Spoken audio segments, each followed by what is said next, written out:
I realized when I took over that as the township grows, this police department has got to be the hub of government. We have got to get out of these police cars, create relationships with this growing community, or there's going to be an us versus them mentality, and that's not good for anybody. So we have mandatory foot patrols every day in every patrol beat. In addition, we have 2 ongoing operations. One is Operation Honorable Endeavor, and that is where an officer has got to get out of the car and interact with juveniles every day that he has an opportunity. And it's got to be documented. He gives that an incident number so we can track what the officers are doing and the relationships they're building. The other operation is called Operation Vigilant Protector, where as they're on patrol, they are on the lookout for anything that exists that would lend itself to crime. And I'll give you an example. If they're driving in a neighborhood and someone left their lawnmower out in the front yard, unattended, that is an opportunity for crime to occur. Someone could drive by there, grab that lawnmower or bicycle. So the officers have to stop, get out of the car, make contact with the resident, advise them of that condition they've allowed, and document that. If the homeowner's not there, we leave what's called an Operation Vigilant Protector card. We spoke about the unlocked cars. Our officers, if they're on foot patrol, if they see unlocked cars with valuables in it, they'll write up a Vigilant Protector card, leave it on the windshield, that'll let those folks know, hey, you know, we found this condition. It's a condition that could allow someone to commit a crime. You need to lock your doors. So it lets the citizens know we're out there, and it's a proactive move, stance against criminal activity.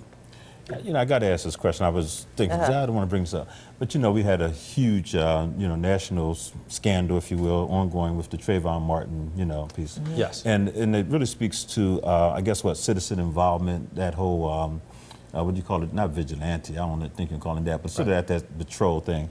You know, what is your take on that? I mean, do you think that's good for a community, or is it the kind of thing that probably needs to be? Well. Here's, and certainly I've been asked this question a lot since that unfortunate incident. We preach to our citizens that we need you to only be eyes and ears. Thank you. Be the best witness you can be. Be the best witness you can be. I think if you dissected that situation in Florida, it went awry when he got out of the car. That's right. If he stays in the car, remains a witness for the police, no one's harmed there. Let the professionals do their jobs. I agree. But we want citizens to be the best witnesses they can be. And you know, he was even instructed, don't get out of the car. Exactly. And he did it anyhow. So that's kind of, Sure. But anyhow, not to get on that, but thank you for, because I think it's important that we work in cooperation with law enforcement, but we're not professionals. You are. Right. And so we should just be, like you said, the best witness we can be. Because you never know who you're encountering. That's right. You never know who you're walking up on or intervening with. You know, just be a witness, be our eyes and ears. And the other thing we preach is, this country can ill afford to put a police officer in every corner. That's right. We're too expensive, to be honest with you. So we need citizens to be eyes and ears. We need them to be constantly reporting suspicious behavior. When we talk about these burglaries that are occurring in Susquehanna Township, we want citizens to be calling us up more when they see someone suspicious.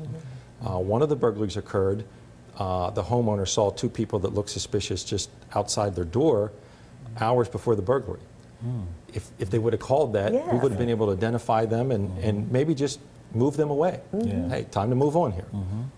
So being eyes and ears is vital to the safety of the community. Absolutely. I agree with that. Going back to the burglaries and some of the other type of things that are on the rise here, is there any age group that you're focusing on, or is it across the board, or is it not mattering? I mean, is it young adults or? Yes, it's teenagers. Some of it is teenagers, and some of it is young adults, 20s, 30s. Right. So it's across the board. And again, some of the burglaries we're having, we're confident that it's not the same group. It's different groups. It's different types of burglaries. It's different types of opportunities. So, it's important for us in our profession not to get locked on to any one thing, because until you make an arrest, you just don't know. One of the things that troubles me is you mentioned the domestic violence growing, and Pat is through Life Esteem has a contract to do both strengthening families and celebrating families, and they're wonderful opportunities for families to come together for free, you know, be with their children, learn together, and hopefully make a better community. Right. But you know, it's amazing how we have good turnout, but you would think that people be knocking down the doors to get there. It's all free, and they're not. So we hope to maybe we can partner with the township to really get more people involved in that process. Yeah, because Yes. we just went through this healthy relationships piece at one of the sessions just this past week, and what that looks like and what they need to be mindful of. And not only are the adults going through that, simultaneously at other sessions going on the same night in age group level, they're talking to the young people the same way. Yeah. And to be able to get those messages across to help Yeah. protect themselves and truly value their humanness and being able to move on in their lives. Right. But that's something we probably definitely need to do. Yeah, when I think about Yeah. the attendees, we've had good attendance, but I don't know if we've had a lot from Susquehanna Township, quite frankly. I think we probably need to do a better job of really getting folks to embrace that. Absolutely. Yeah. I would say that we're averaging between 3 and 5 domestic violence type arrests a week right now. A week. And you know, Wow. it's on the grow, and Yes. you know, it's traumatizing families, it's traumatizing children that are witness to this, Yeah. and it's not healthy, No. and you know, That's Yeah. it's a matter staggering. Mm-hmm. of self-control and respect. Exactly. Are you having to interface a lot with, you know, youth from the schools? Yes. A lot of stuff going on with, you know, what kind of crimes are being committed by our youth? In terms of just fights? I mean, back in the day, it used to be fights. Yes, you know? I mean, there's fights.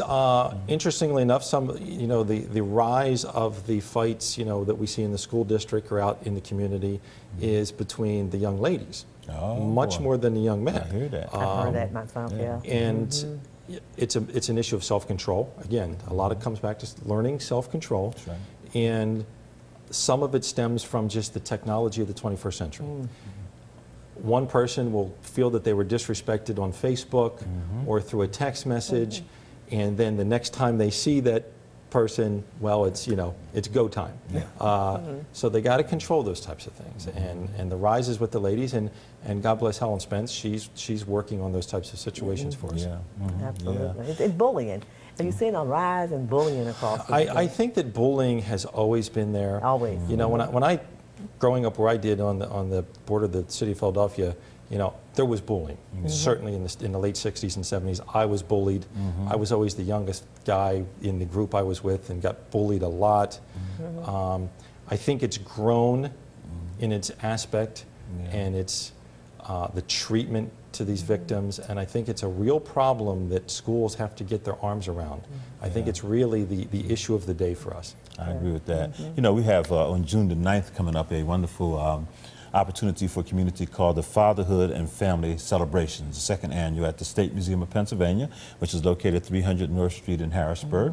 And it's from 10 to 4. It's free. We're going to have free food, all kinds of workshops and vendors over here. And I've heard you speak once before, and I'm just wondering how much do you think some of this contributes, especially around our young men, the absence of the father in the home? So much so. Okay. So much so, and I speak to it a lot because I grew up never knowing my father. I would not know what he looks like if he walked in this room right now. I was raised by a very strong mom, and I had a stepdad for a period of time, and that was not a real positive situation. Witnessed domestic violence and alcoholism. I emerged out of it. It wasn't easy, and these young men, I think. You know, I use a quote from the movie. I'm a baseball guy, as you know. I coached baseball, and I coached the Harrisburg City RBI team. The movie The Natural with Robert Redford, there's a point where he's talking with Glenn Close, who's raising this boy alone, and she says, he needs a father, and Robert Redford says, a father makes all the difference. And a father does make all the difference, especially in a son. I remember, as a teenage boy, crying myself to sleep, and my mom would just sit there and hold me, not knowing how to fill that need of a father. That's right. And it's tough. And boys need dads. Yes. And I think God created moms and dads for a reason. Amen. So I attribute a lot to lack of fathers, quite frankly. And, you know, in coaching these young guys in RBI and just being out in the community with a lot of the young fellas that are growing up without dads, they've never experienced that love. and there's a vacuum in them, there's a hole. That's right. And it's tough to get there. But we need dads, we need, you know, the Big Brothers is a wonderful, wonderful organization Yeah. that stands in the gap. So it's, in my opinion, right now,